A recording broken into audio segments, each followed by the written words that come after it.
Hello guys, magandang araw. Gagawa pala ako ngayon ng panty short para sa anak ko. Siyempre marami naman mga damit dito na luma, so gagawa na lang ako kaysa sa bumili. Wala naman tayong pambili. So ito ginawa ko na, nakat ko na rin siya. Yung pinang trace ko dito na panty short, yung panty short ng anak ko. Tapos ito nga, nailagay ko na yung sa baba nung sa panty short.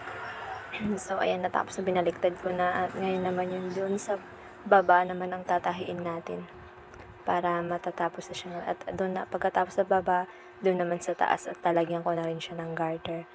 At ito na nga, isusuot ko na yung garter.